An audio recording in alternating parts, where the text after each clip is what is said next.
Hey everybody, it's Dr. Charles Modlin, your friendly urologist. I'm back with another health equity brief. And again, as you know, these health equity briefs are an opportunity for me, Dr. Charles Modlin, urologist, kidney transplant surgeon, health equity advocate, to provide you, the listening audience, with information that I think is very important for you, your family, and community to maintain and improve your health.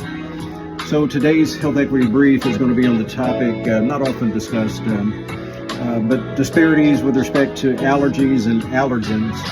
Allergens are substances that actually contribute to allergic reactions, but the disparities of allergens and allergies in African American populations compared to other populations.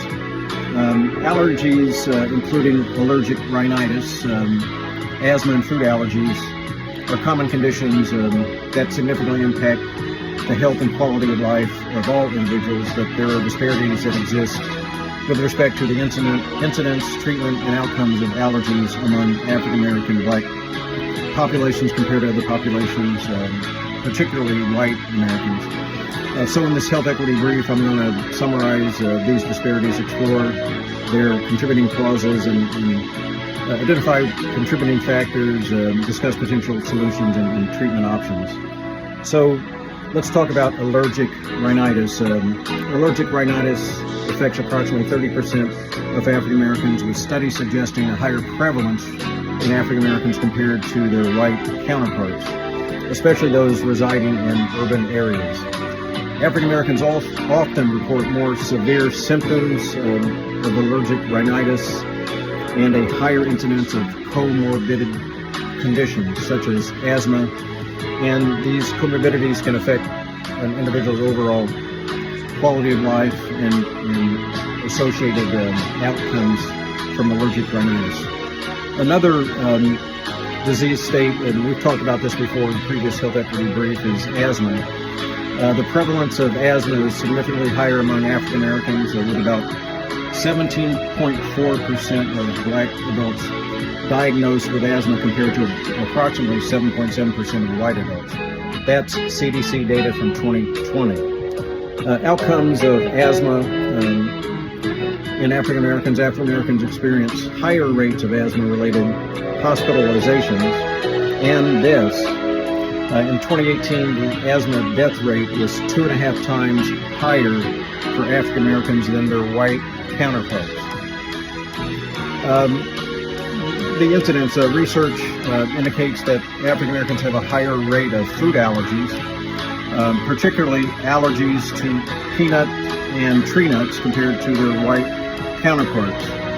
African Americans with food allergies often face disparities in access to allergen testing. That's testing to identify what an individual may be allergic to, and management of strategies leading to potential underdiagnosis and mismanagement of their conditions. So the causes are similar to other health disparities that we've discussed in previous health equity briefs, and include socioeconomic factors. And again, we've talked about this. African Americans are more likely to experience socioeconomic disadvantages. A lot of that's related to having lower incomes, unemployment, lack of health insurance, lack of access to health care. And again, all of these contributing causes, factors can limit access to allergy care, specialized care of physicians who specialize in the diagnosis and treatment of allergies, and even primary care providers. So, and if you don't have access, then you don't have access to the treatment options. Access to health care, we talked about, there can be geographic disparities in healthcare access, especially in underserved urban areas. Lack of access, transportation, etc., can limit one's ability to receive timely and appropriate allergy evaluation and treatments. Environmental factors contribute, where African Americans are more likely to live in areas with high levels of environmental allergens, such as pollen, mold, and pollution, all of which can exacerbate allergy symptoms and increase exposure to allergens. Certain cultural beliefs and stigma in the Black community can affect health-seeking behaviors among different African American individuals, populations, leading to delays in diagnosis and treatments. Comorbidities, higher rates of comorbid conditions such as obesity and asthma, as I indicated before, can complicate the management of allergies and contribute to poorer outcomes among African American populations, CDC data. So what are some of the treatment options? Common treatments for allergies include antihistamines, decongestants, nasal corticosteroids, leukotriene receptor antagonists. However, access to these medications may differ based on socioeconomic factors. Some require physician prescription, and some require insurance coverage. Some are over the counter.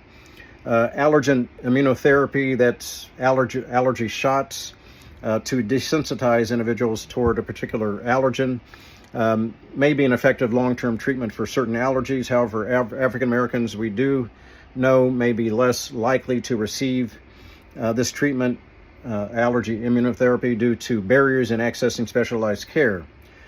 Culturally competent care is always important, that we provide culturally competent, culturally sensitive care to enhance the trust between patient and provider and improve the patient-provider communication, which leads to improved adherence to prescribed treatment plans. It's important to tailor education about allergies and management strategies to meet the needs of the individual before you as a healthcare provider, to all of which can lead to better health outcomes. Community-based interventions can also and should be initiated and established to increase awareness of allergies and provide education on management strategies to empower African Americans and others to seek care, all of which can improve their quality of life. So we need to increase access to care. We've talked about that. We need to enhance education and outreach. We've talked about advocating for health policies that will promote access to care.